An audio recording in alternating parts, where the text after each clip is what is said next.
igreja seja honrada pelo Senhor. Por isso, nós estamos agora trazendo uma palavra que eu creio ser, porque foi Ele que me deu, então, da parte de Deus para nós. Quantos querem ouvir essa palavra? Diga, eu quero.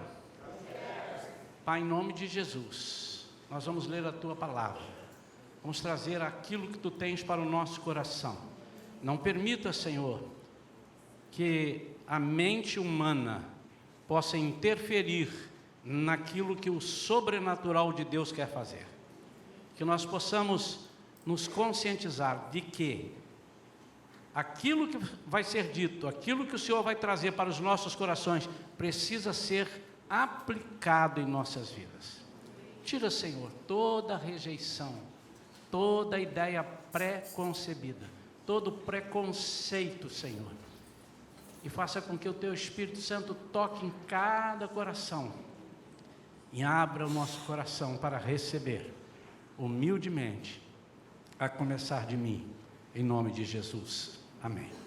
Abram suas Bíblias, por favor, em Juízes capítulo 2. Juízes está logo após Josué. Josué vem logo após Deuteronômio, que é o 5º livro da Bíblia. Então, Juízes é o 7º livro da Bíblia. Juízes capítulo 2. Quantos se lembram qual foi a mensagem de domingo à noite? Porque essa mensagem tem conexão com a mensagem de domingo à noite. Quantos se lembram? Quem acertar vai ganhar uma Brasília 0 km. Quantos se lembram? A mensagem 1, 2 e já? O maná, só o maná? O maná cessou, e agora? Amém? Vamos ver o que acontece depois do maná cessar. Juízes capítulo 2, versículo 11.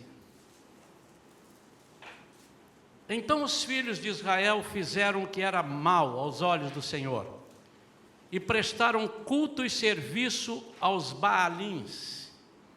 Abandonaram Yahvé, o Deus de seus pais, que os tinha feito sair da terra do Egito, e passaram a servir e adorar vários deuses, cultuados pelos povos ao seu redor, provocando a ira do Eterno.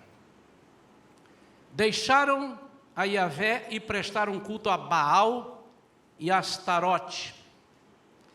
Então a ira do Senhor se acendeu contra Israel, e ele os entregou nas mãos de invasores, que os expoliaram, e os entregou aos inimigos que os cercaram, e não puderam mais oferecer-lhes resistência.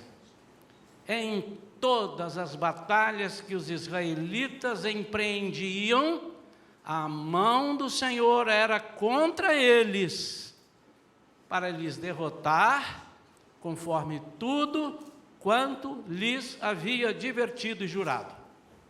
E grande aflição e angústia dominava todo o povo. Que situação, irmãos. Que situação. Vamos lembrar aqui. Eles estão entrando na terra prometida.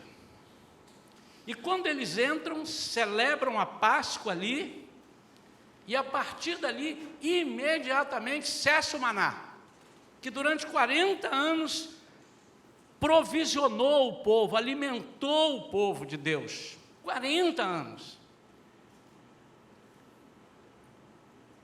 Mas ao experimentarem da nova terra, o maná cessa, porque Deus estava passando uma mensagem: agora vocês vão ter algo muito melhor, e vocês vão empreender. Eu até fiz uma colocação aqui, não é? Dizendo que Deus quer que nós sejamos empreendedores espirituais. Vocês vão multiplicar, vocês vão ter oportunidade de usar a fé de vocês, vocês vão ter oportunidade de plantar e ver nascer algo que vocês nunca viram. Coisas grandiosas, coisas lindas, mas não é só isso. Vocês vão ver o poder de Deus, vocês vão ver as maravilhas. Eles foram trazidos para a terra próspera, a mais próspera que existia. Desde antes de chegarem ali, Deus já havia sinalizado: vocês vão para uma terra onde manda leite e mel, uma terra sem igual. Então, agora, depois de acabar o maná, eles estavam no lugar onde tudo era melhor. E eu quero destacar 3 coisas aqui desta terra, que certamente, pelo que a gente lê a partir de Josué, de quando eles chegam lá, e vamos lendo a história do povo na nova terra, as confusões que eles criam, mas o que eles colhiam, quais eram as propostas de Deus para aquele povo. Então, primeiro, eles estavam no lugar da provisão e da prosperidade. Deus tira-os do Egito e os traz para o lugar da provisão e da prosperidade. Antes eles estavam no lugar da provisão, no deserto. Faltou alguma coisa para eles? Não. Faltou alguma coisa nesses 40 anos? Uma vez o Senhor pergunta a eles através de Moisés: faltou alguma coisa para vocês? E em Deuteronômio capítulo 8, versículo 4 diz: não se incharam os seus pés e nem acabaram as suas roupas, não ficaram ruins nesses 40 anos. Provisão. Agora eles saem e, além da provisão, porque tudo vem de Deus, vem também a prosperidade. Tudo o que eles faziam era próspero. A segunda coisa desse lugar era um lugar de honra. Imagine esse povo, se você pudesse filmar lá atrás, levando chibatada, sendo achincalhado pelos egípcios, povinho, amassando barro para fazer tijolos para as construções de Faraó.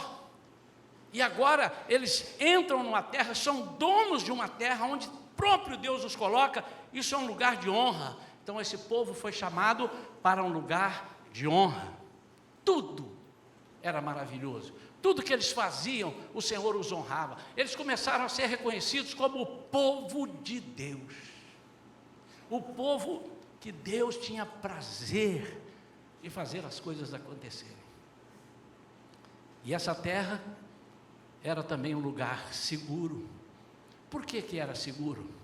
Porque era um lugar que estava sob os cuidados do Senhor. O Salmo 91 diz: aquele que habita no esconderijo do Altíssimo, à sombra do Onipotente descansará.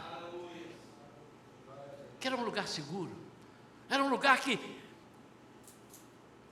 na proposta de Deus, tudo que eles precisassem em termos de vitória sobre os seus inimigos, libertação, o Senhor se encarregaria de fazer.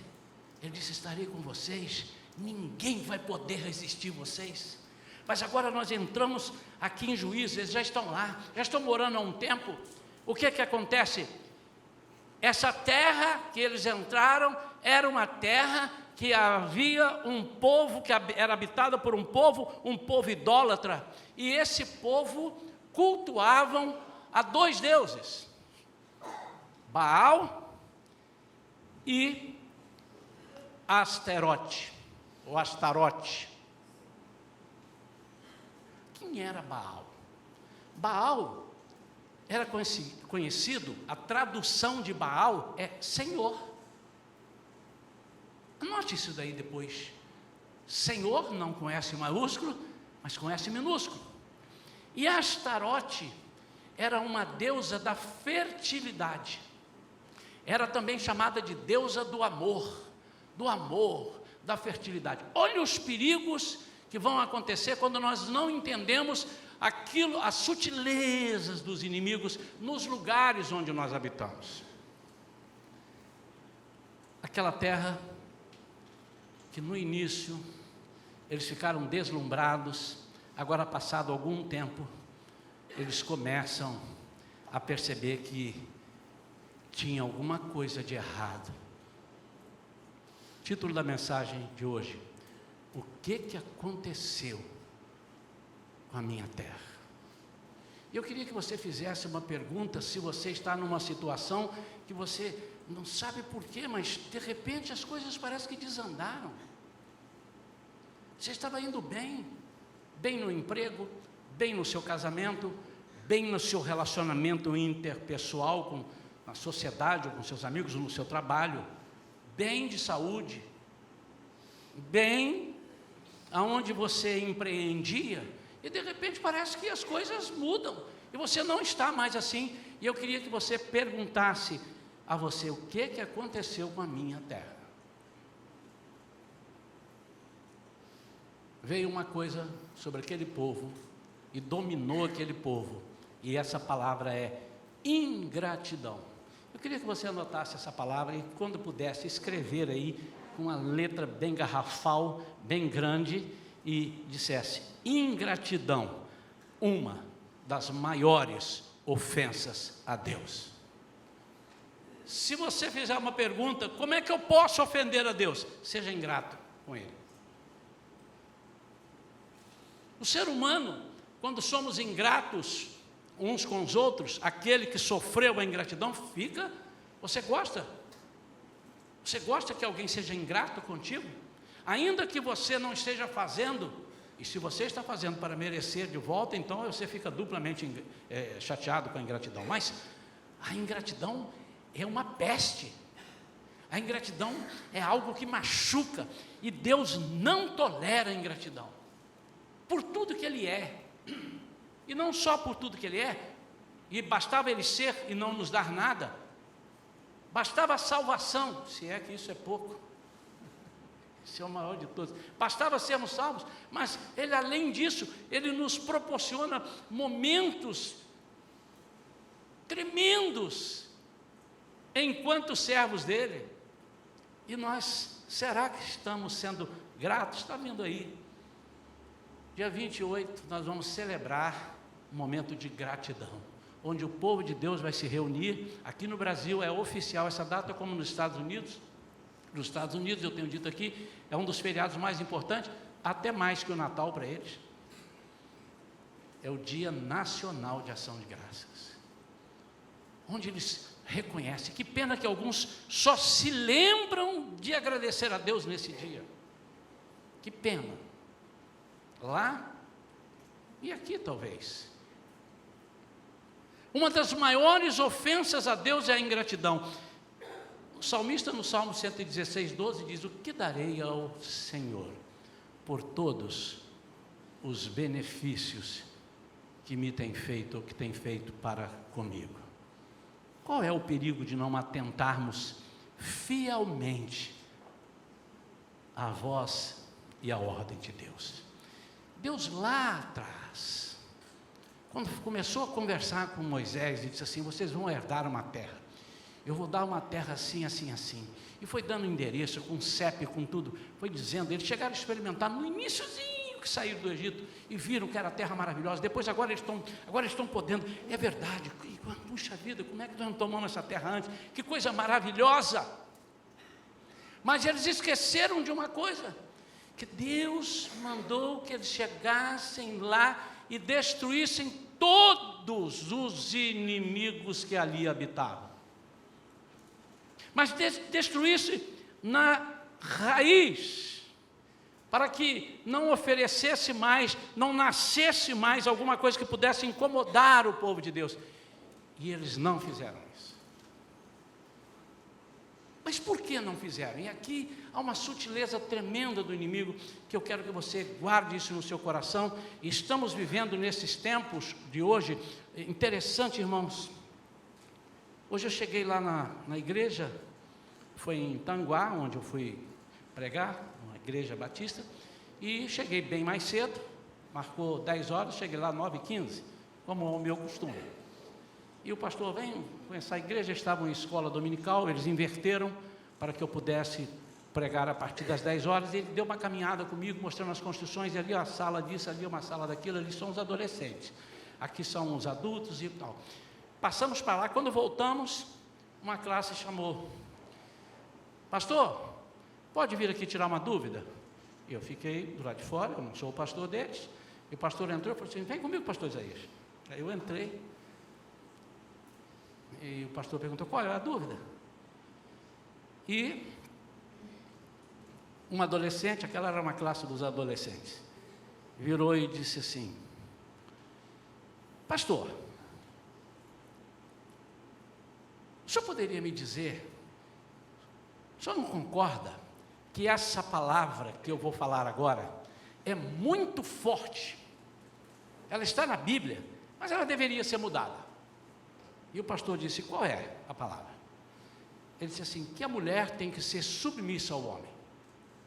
Essa palavra submissão é muito pesada.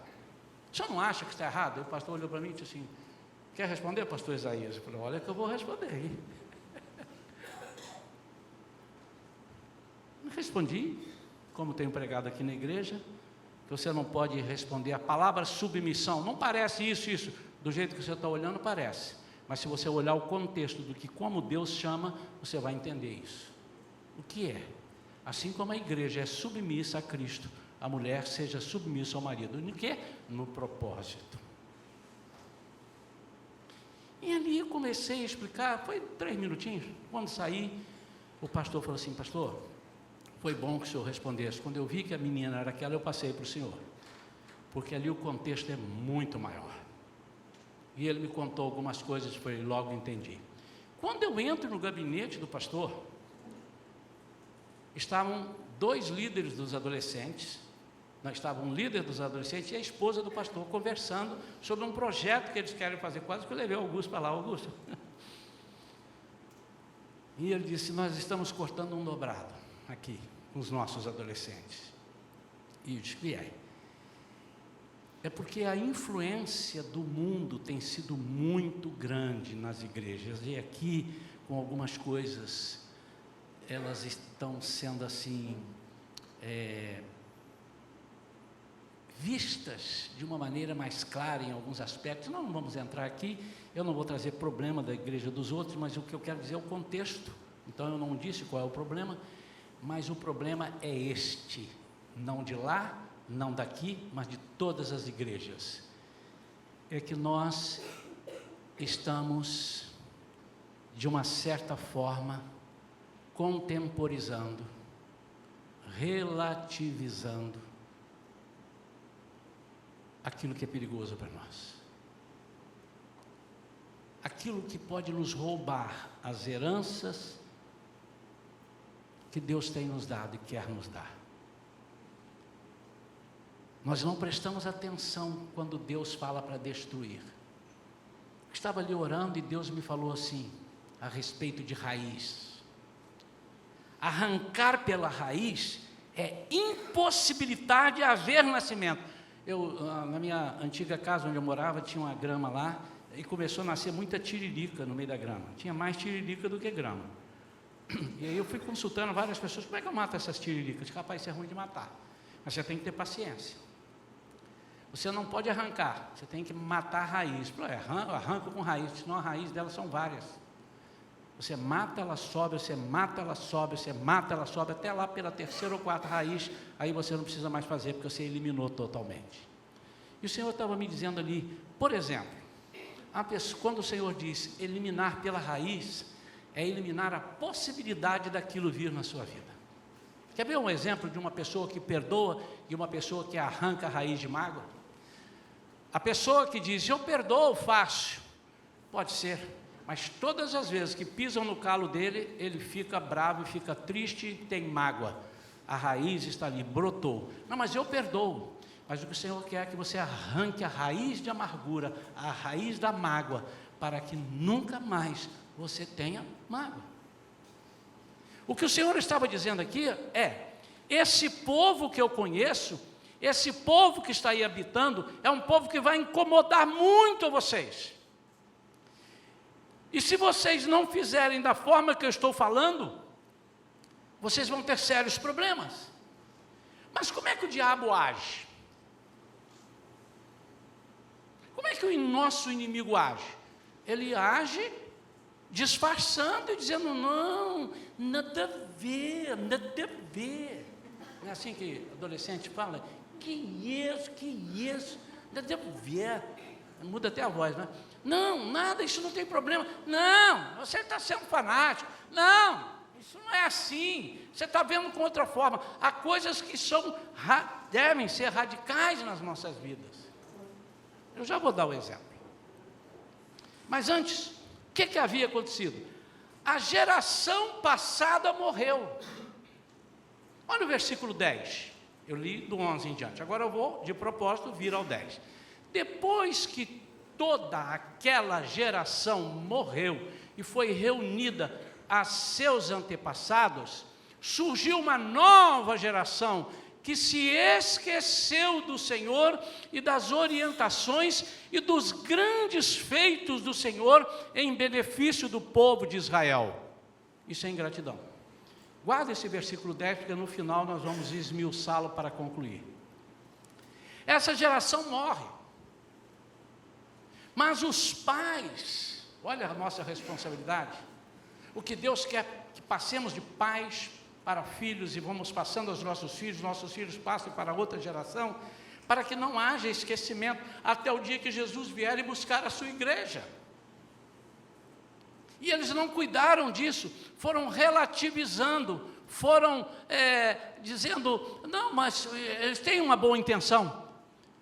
No versículo 11 diz que eles fizeram mal aos olhos do Senhor, prestaram cultos e serviços a Baalins, então a Baal e a Astarote. Mas como eles fizeram isso? Será que Josué morre e disse, estamos libertos, manda o diabo vir para cá, manda o Deus vir para cá que nós vamos... Não, eles tinham certeza que não estavam servindo a outros deuses. Eles tinham certeza que eles estavam fazendo a coisa certa.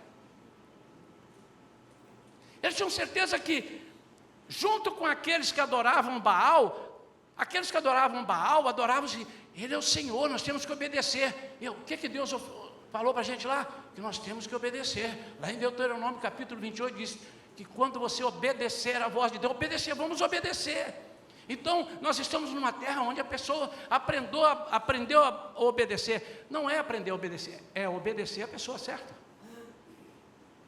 Por outro lado, a Astarote, que era a deusa do amor e da fertilidade, pregava-se que, se você quer ser uma família fértil, com filhos e tal, essa Astarote era do bem, ela ensinava a fazer isso. Que coisa horrível a pessoa, naquela época, não poder ter filhos. Eles estavam no Antigo Testamento, o Messias ainda não havia nascido, e toda mulher que não podia ter filho pensava, poxa, eu sou inútil, eu sou infrutífera, e eles acalentavam o sonho de, quem sabe, o Messias vai sair de mim. Só que os adoradores de Astarote, com a mensagem de amor, porque ela era a deusa do amor, faziam sexo pelas ruas e pelas praças, não com o pretexto de um sexo pervertido, mas um sexo à deusa da fertilidade, ensinando que as pessoas amassem. Amados, o que nós estamos vendo hoje? O que nós estamos vendo hoje? A igreja não está amando as pessoas. Qual o problema? Deus ama todos, inclusive aqueles que se desviaram do seu propósito de vida. A gente não pode às vezes nem falar, né? Deus fez assim, a pessoa mudou assim e perverteu toda a sua criação, tudo aquilo, o seu gênero, tudo aquilo que Deus fez, e eu tenho que amar essa pessoa eternamente, ainda que ela não mude, e eu tenho que conviver com o pecado dela. É aí que está o erro. Eu tenho que amar para que ela perceba o meu amor e venha a Jesus através de mim. Isso é uma diferença muito grande. E eles estavam entrando nessa furada. Eles trouxeram para dentro das suas casas aquilo que era próprio de Baal e de Astarote. Amados, Quantas vezes nós estamos trazendo para dentro das nossas casas coisas que são próprias de outros deuses e não estamos percebendo porque achamos que aquilo ali é uma coisa natural que todos estão fazendo. Eles não eliminaram aquele povo. Uma das coisas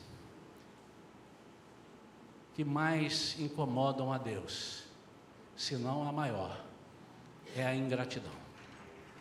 Resultado: eles foram enganados pela influência dos povos que cultuavam aos outros deuses. Eles foram enganados.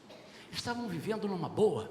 Há um provérbio antigo que diz assim, que quando você for matar uma cobra, você tem que ser eficiente, porque uma cobra mal matada, ela retorna para te ferir e passa a viver em função de infernizar e perseguir. É um inimigo.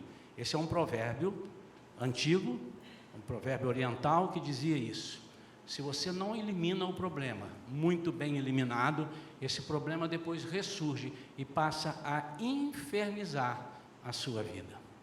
Quando Deus mandou tomar as terras, Ele queria eliminar os povos pagãos, eliminar as etnias, eliminar as raízes. Ele queria fazer principalmente uma limpeza étnica e trazer purificação da terra onde o seu povo, que foi chamado santo, santificai-vos hoje, porque amanhã o Senhor fará maravilhas no meio de vós. Ele queria que esse povo estivesse num lugar onde o inimigo não tivesse influência. Então, onde está a ingratidão? Primeiro, a ingratidão está quando nos deliciamos, preste atenção nisso, agora é que vai começar a mensagem. Quando nos deliciamos com aquilo que Deus nos deu, mas nos esquecemos de nos deliciar com o que Ele nos pede. Agrada-te do Senhor, e Ele satisfará os desejos do teu coração, está aqui dentro. Nós temos que destruir o inimigo de nossas almas, aí nós estamos deliciando o Senhor. Então vou repetir, quando nós ficamos felizes, quando nos deliciamos com aquilo que Deus nos deu, mas não fazemos com que o Senhor se delicie das nossas atitudes, nós estamos cometendo uma ingratidão. E quantas vezes nós fazemos isso? Quantas vezes, amados, nós ficamos maravilhados. Pastor, vou dar um testemunho. Dia 31 teremos vários. E é bom dar testemunho, irmãos. Como é gostoso testemunhar aquilo que Deus fez, aquilo que Deus nos deu. Como é gostoso. Pastor, você não tem noção. Irmãos, irmã, vem aqui contar um testemunho. Você não tem noção do que Deus fez na minha vida. Eu estava fazendo de tudo para conseguir isso, e de repente, do nada, o Senhor entrou com providência e me deu, me resolveu. Que coisa maravilhosa! Então nós estamos nos deliciando. Quase que voltamos lá na era do maná. Eu não preciso fazer nada, porque na hora certa o maná vai chegar. Mas o maná secou, o maná acabou. Agora nós estamos no momento de empreender coisas novas, e nós temos que alegrar o coração de Deus. Lembra-se que uma vez eu preguei aqui sobre fazer Deus sorrir? Nós precisamos de, além de agradar a Deus, fazer Deus sorrir. Segunda coisa, nós oferecemos ingratidão quando nós ficamos vaidosos pelas honrarias. E eu queria fazer um paralelo aqui, porque no início eu fui falando, o lugar que Deus nos leva, que Deus levou o povo, era o lugar de provisão e da prosperidade. Então, eu fico feliz com a provisão, eu fico feliz com a prosperidade, mas eu deixo Deus triste, porque eu não eliminei aquilo que Deus pediu para eliminar. E eu desagradei o coração de Deus. Quando eu digo que o lugar é um lugar de honra, nós ficamos vaidosos com as honrarias a nós. Quem não fica? ficamos com nossos filhos. Tem um ditado que diz que meu filho beija, minha boca adoça. Como nós ficamos felizes. Como nós gostamos de chegar num lugar e as pessoas nos reconhecem e falam, aqui está o irmão fulano, olha, eu era muito feliz de chegar, eu era uma criança lá em Guaçuí, e todo mundo conhecia meu pai, porque era o único açougueiro da cidade. E as pessoas compravam carne de porco ali no açougue dele. E eu ia comprar material escolar, por exemplo, papai estava ocupado, não podia ir comigo, ele disse, vai lá na casa tal, lembro até hoje, Casa Hugo. Vai lá na Casa Hugo, compra material, mas eu não tenho dinheiro, pode ir lá. E eu chegava e disse, olha, eu preciso comprar aqui uns cadernos, disse assim, aqui está a lista. Quem é você? Eu sou filho do Antônio Mendes, pode levar a loja toda. Honra. Como nós gostamos de ser honrados? Quando você é honrado, quando você é chamado aqui na frente, diz, eu quero chamar fulano aqui na frente, para dizer, olha, temos que dar honra a quem merece essa honra. Essa pessoa aqui fez isso, nos ajudou, essa pessoa construiu aquilo ali, esse irmão ajudou assim na festa. Nós ficamos numa alegria tremenda, e esse povo todo o tempo era honrado. Mas aonde está a ingratidão? Quando nós ficamos vaidosos pelas honrarias a nós, mas nos esquecemos de honrar a palavra de Deus. Passamos por cima dela, atropelamos a palavra, não honramos, e às vezes nos fazemos de não crente para que as pessoas não percebam. Às vezes vamos conversar com uma pessoa te perguntando, você é crente? E acho que a pessoa fica com medo de eu começar a falar assim, onde é o livro tal? Onde é o livro tal? Como é que está? Em que ordem que está? Aí a pessoa já responde, eu sou, mas não sou fanático. Ou então ele diz assim, bem, quando diz um bem, ou então diz, então, aí eu já sei que ele vai dar uma desculpa. Honrar a palavra de Deus é o que Deus pede. Honrar a palavra de Deus é obedecer a palavra de Deus. Honrar a palavra de Deus é aplicar essa palavra na nossa vida. Não dá certo porque nós não aplicamos. Onde está a ingratidão? Quando somos felizes pelas honrarias, mas não honramos ao Deus que tem feito todas essas coisas em nós. Mas é um lugar seguro, lugar sob os cuidados do Senhor. Onde está a ingratidão? Quando queremos estar seguros, no esconderijo do Altíssimo, pedimos proteção a toda hora, Senhor nos protege, eu vou para casa agora, tem misericórdia, cega os bandidos, cega não sei quem, cega não sei o quê, ô Senhor, misericórdia, guarda. Mas somos incapazes de guardar a sua palavra e os seus ensinamentos. Uma coisa é honrar, outra coisa é guardar. O salmista disse, eu escondi a tua palavra no meu coração, para não pecar contra ti. Nós temos medo e buscamos segurança do Altíssimo. Segurança, Senhor, guarda minha casa, guarda ali, guarda aqui. Mas nós não guardamos aquilo que Deus nos ensina. Quem sabe não guardamos aquilo que aprendemos na igreja. Não é o caso aqui para essa igreja, eu estou pregando isso para você, para que você pegue isso e multiplique para todos os seus vizinhos, os seus amigos. Estou pregando ali para a internet, a pessoa está olhando para cá, quem sabe, meu amado, você está precisando de ouvir essa palavra? Não é para Shalom, amém ou não amém? É para alguns. Nós pedimos isso. Mas a ingratidão também está quando nós queremos cuidar da nossa geração futura, mas do nosso modo. Mas não ensinamos a eles aquilo que Deus tem feito por nós. Não temos passado e repassado os nossos testemunhos. Eu tenho muito orgulho, muita alegria de ter aprendido isto com os meus pais e ter podido passar isso para as minhas filhas. E uma delas está aqui me ouvindo, ao vivo e a cores. Todas as vezes, nos momentos mais difíceis que nós passamos juntos, eu fiz questão de, depois de chegar a vitória e de vir a provisão, eu reunir a família, ou andando no carro, ou conversando na rua, ou sentado ali, e disse assim, ó, isto foi Deus que deu. Todas as coisas difíceis que nós passamos juntos. E eu disse, aprenda isso. E hoje eu vejo com muita alegria que eles têm repassado para os seus filhos. Alguma coisa aí, seu papai do céu, agradeça. Me lembro de um aniversário do Bernardo, ele estava muito triste. Previsão de chuva, e deu chuva. O aniversário era depois do meio-dia.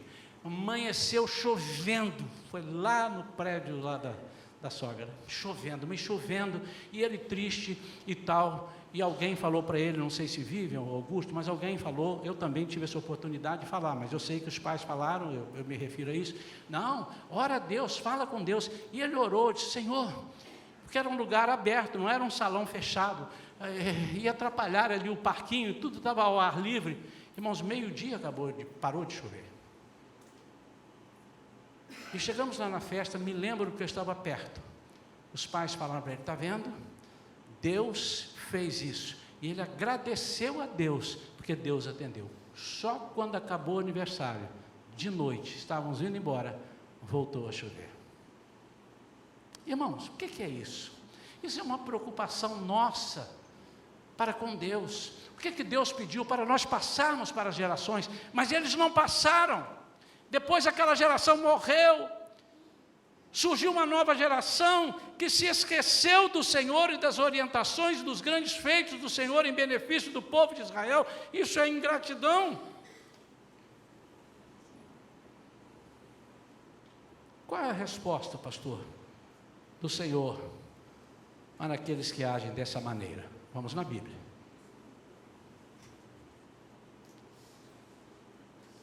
Primeira coisa está no versículo 14.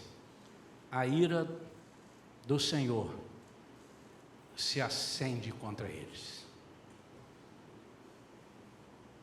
Meu amado e minha amada, essa mensagem não é uma mensagem de deixar você para baixo, de te assustar e de fazer com que você obedeça ao Senhor por medo, não.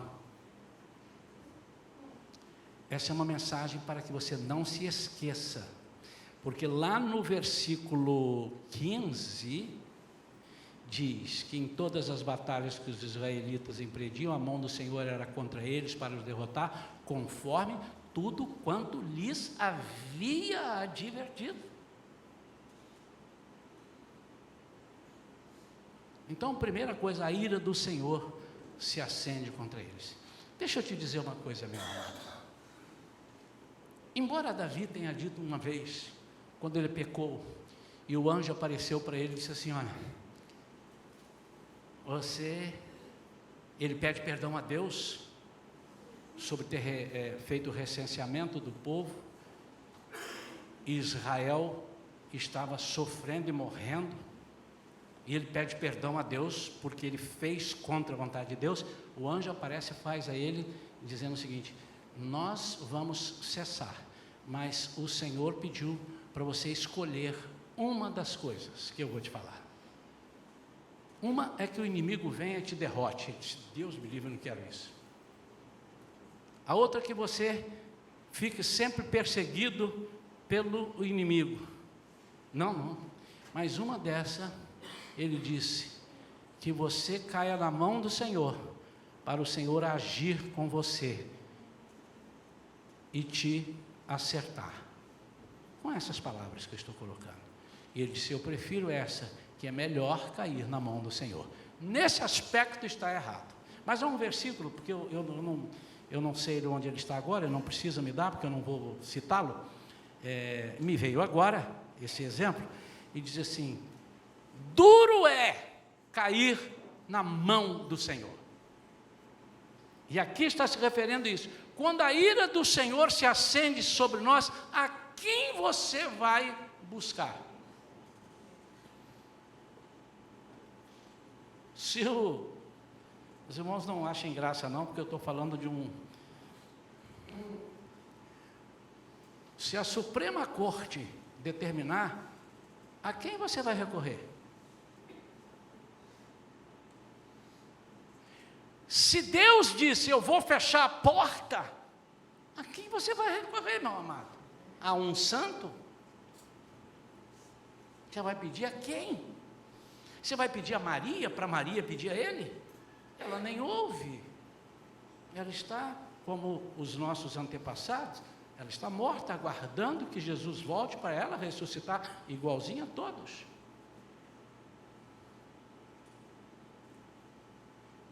Só há dois que não passaram pela morte: Elias e Enoque.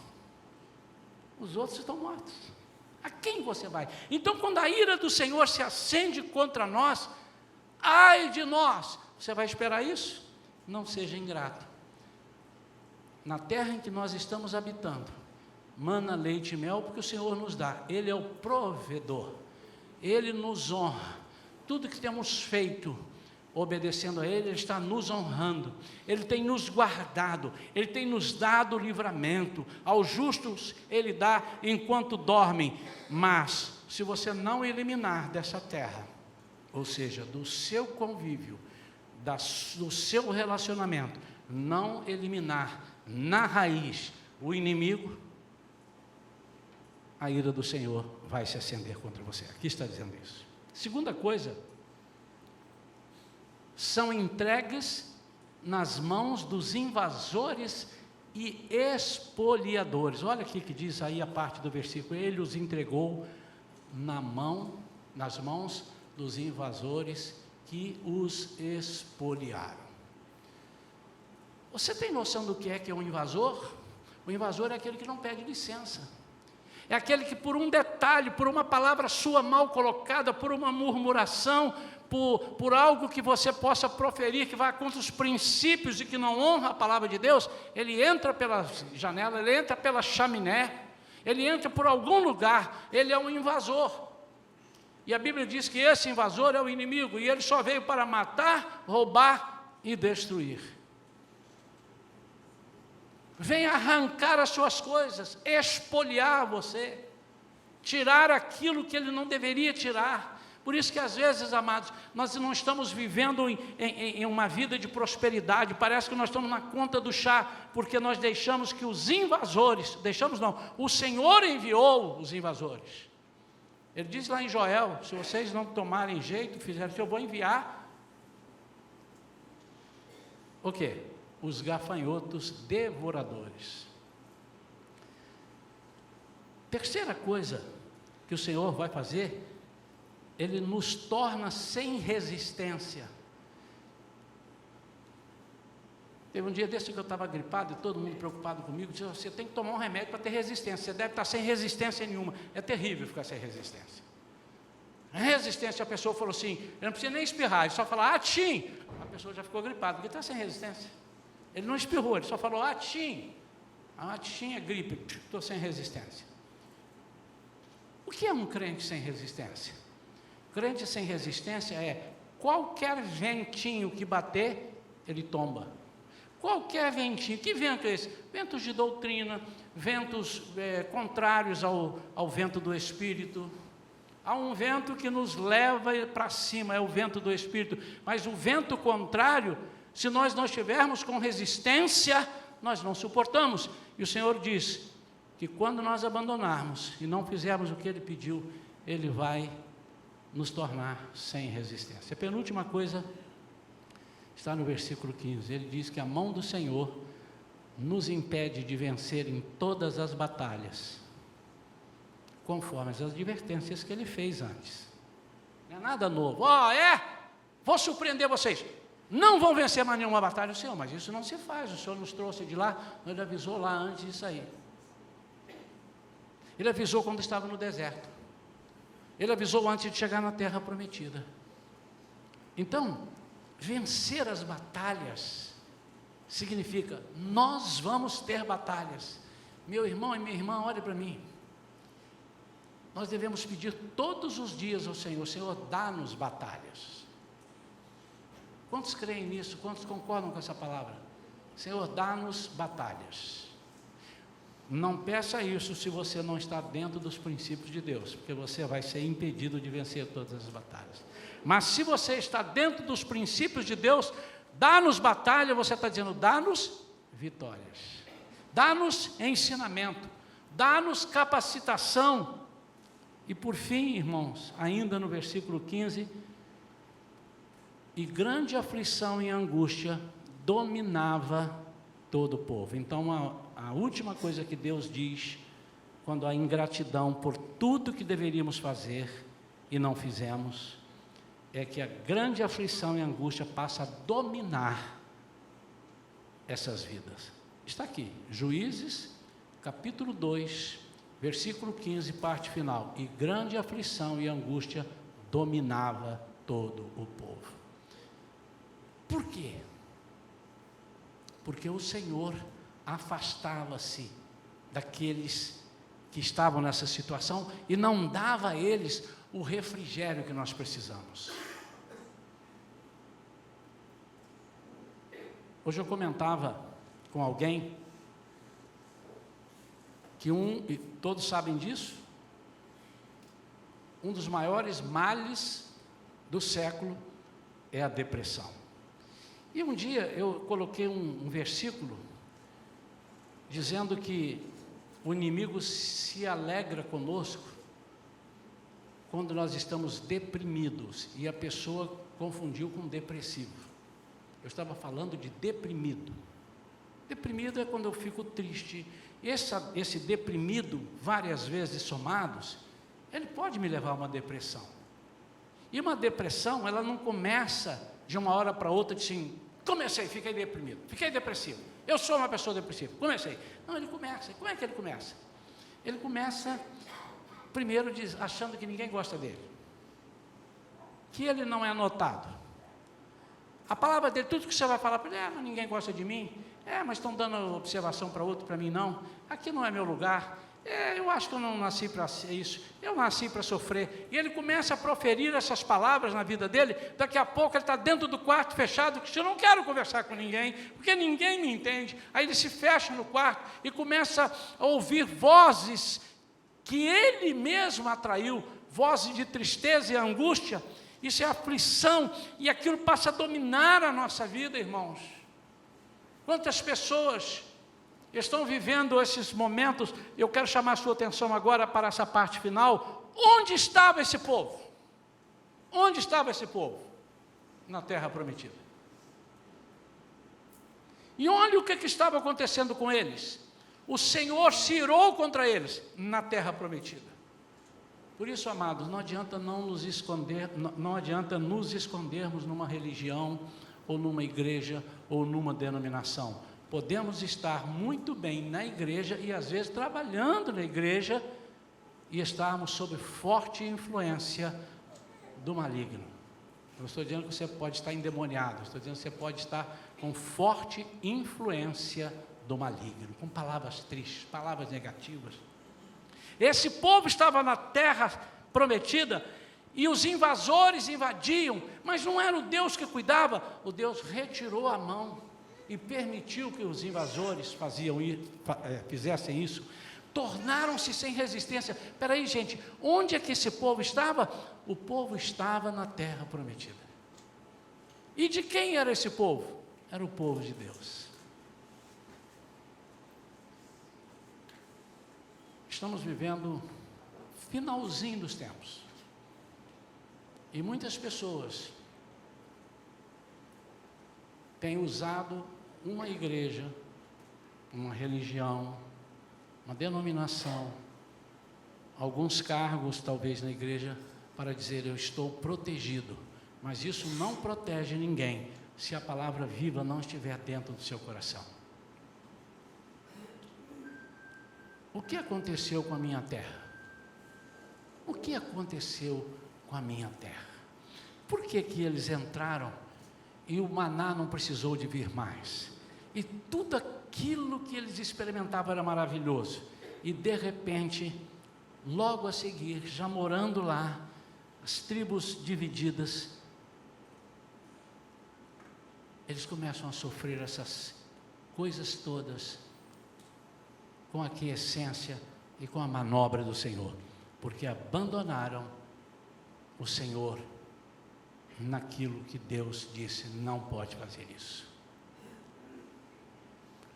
Nossa igreja é uma igreja que tem se preocupado com algumas coisas e muitas pessoas às vezes não entendem no princípio, depois passam a entender, ou não. mas a maioria tem entendido. Alguns, de repente, com algumas colocações nossas, acham que nós somos exagerados e isso pode tornar-se um fanatismo. Mas o lance da Astarote e o lance de Baal foi semelhante ao lance de Arão. Se você ler a palavra de Deus, você vai ver que Arão, enquanto Moisés subiu, Arão não apostatou da fé e foi adorar outros deuses. Eles fizeram um bezerro de ouro, com o pretexto de adorar a Deus. E elegeram o bezerro de ouro como aquele Deus que eles estavam achando que era o Deus Jeová, mas colocaram no seu lugar a figura do bezerro de ouro. Estude a Bíblia e você vai ver que é isso. Com Arão, não. E ele foi induzido, porque o povo disse isso. Nós precisamos de alguma coisa, nós queremos adorar o nosso Deus. Há muitas pessoas, crentes por aí, aqui não vi nenhuma, e quando aparece a gente ensina. Crentes, eu fui um deles, que fui à Bahia, e trouxe a fita do Bonfim, e amarrei na minha mão, e disse, isso aqui só está dizendo o seguinte, faça um pedido a Deus, faça um pedido, e quando essa fita se desfacelar, o seu pedido será atendido. Não é assim que diz? Nossa baiana aí? Não é assim? E então, sem nenhuma maldade, eu não estou querendo o mal de ninguém, não estou querendo que ninguém morra, mas eu tenho aqui um Baal.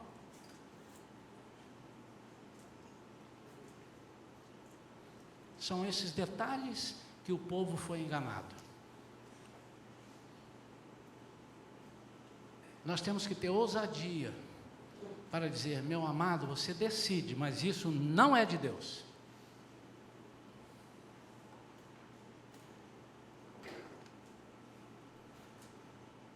Algumas pessoas, às vezes, chegam para nós e dizem assim, o mundo mudou. E as coisas têm que ser vistas de um ponto de vista, de repente, diferente daquilo que você está dizendo. Mas eu não posso, porque quando eu coloco aqui em cima da Bíblia, não encaixa. Porque eu tenho que ver o que a Bíblia diz. E eu vi uma pessoa explicando isso, crente, e dizendo assim, depende do ponto de vista, meu amado. Por exemplo, eu vou escrever aqui um 9. Daqui para lá eu vejo um 9. De lá para cá você vê o quê? 6. Está vendo? Isso é demoníaco, irmãos. Então quer dizer que, de repente, como eu vejo a Bíblia, ela pode ser muito diferente de como você vê? Não, é porque não estamos entendendo a Bíblia. Só pode ser isso.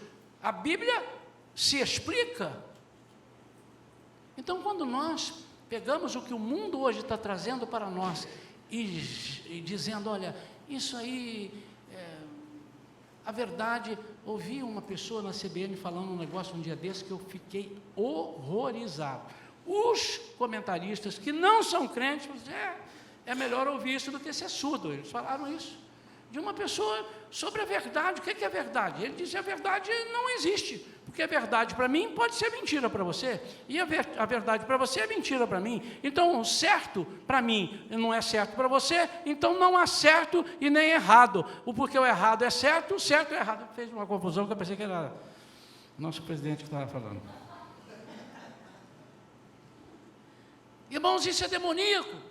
Jesus disse, conhecereis a verdade, e a verdade vos libertará. Ou seja, conheçam a mim, eu sou o único que posso libertar. Desculpa se você veio aqui hoje querendo ouvir uma palavra que te levasse para cima, mas você quer uma palavra melhor do que essa para te levar para cima? Uma palavra que vai te levar a um lugar onde você vai ter provisão, prosperidade, honra e proteção. Quantos querem viver assim?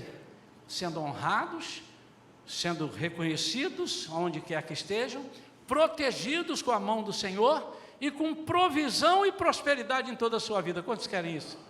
Então essa palavra é a palavra que Deus trouxe para a minha vida e para a sua, e Ele está ávido para fazer isso em nós. Sabe o que é ávido? Ávido, cheio de vontade. Parece que se fosse um homem, Deus estaria roendo as unhas, e mal posso esperar por fazer isso. Mas Deus está ansioso, Deus não sofre de ansiedade, mas Deus está cheio de vontade de fazer isso na minha vida e na sua. E vou te dizer mais, quando Ele não consegue, Ele sofre mais do que você, porque Ele não te fez para sofrer, Ele não te fez para perder, Ele te fez para você destruir as obras do inimigo. E quando você apanha do inimigo, ele fica mais triste porque ele te fez perfeito, do que eu ficaria se visse o meu filho pequeno vir da rua apanhando de alguém da rua. Alguém gosta que seu filho veio do colégio, levou uns tabefes na cara? Isso é assim mesmo, filho, você vai levar uns 30 hoje, amanhã você leva uns 40, amanhã você vai levar mais, e bom, meu filho, hoje você levou mais alguns? Eu tenho tanta alegria quando você vem ensopapado de casa, lá. Isso acontece, irmãos. E você acha que Deus está feliz com a sua vida?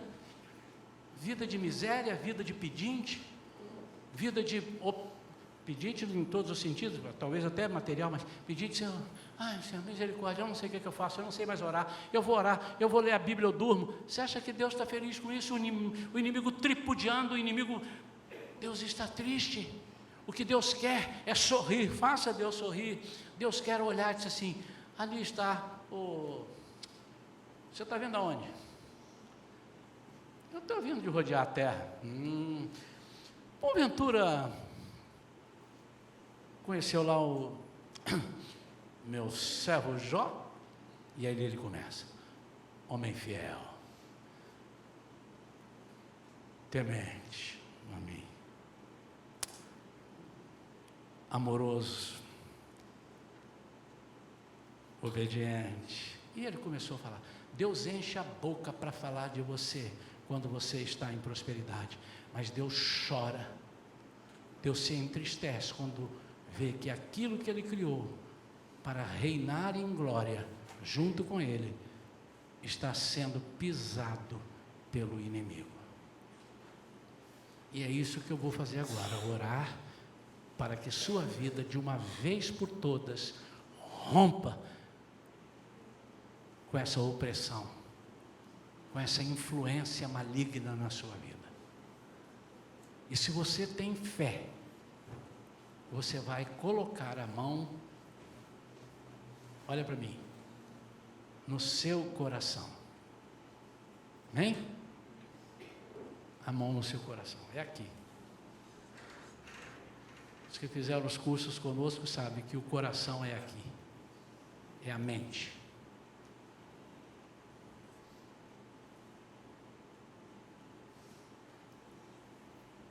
Ame o Senhor de todo o teu entendimento, de todo o teu coração, porque o lugar que o inimigo começa a trabalhar na sua vida é aqui, e aqui é o centro de todas as coisas, e isso aqui representa a vida. Por isso que os antigos diziam que isto é o coração. Se o coração parar de bater, você morre. Mas tem um negócio do cérebro, não estraga a minha pregação, irmãos. O coração não pode parar. E se você for destruído no seu coração, você vai fazer aquilo que o maligno quer que você faça. Então você vai dominá-lo aqui na batalha da mente. Feche os seus olhos. Põe a mão na sua cabeça assim, não fique preocupado comigo, eu não sou místico, nossa igreja não é misticista. Eu vou repreender os maus pensamentos, Pai, em nome de Jesus.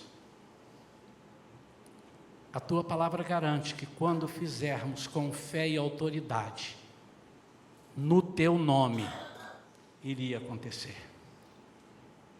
Então, em nome de Jesus, após essa palavra, nós que estamos vivendo na terra que o Senhor nos deu, é essa terra, se o Senhor nos colocou aqui em Niterói, se o Senhor nos colocou aqui nesta igreja, não é para que o inimigo nos expolie, não é para que o inimigo nos vença, nos invada.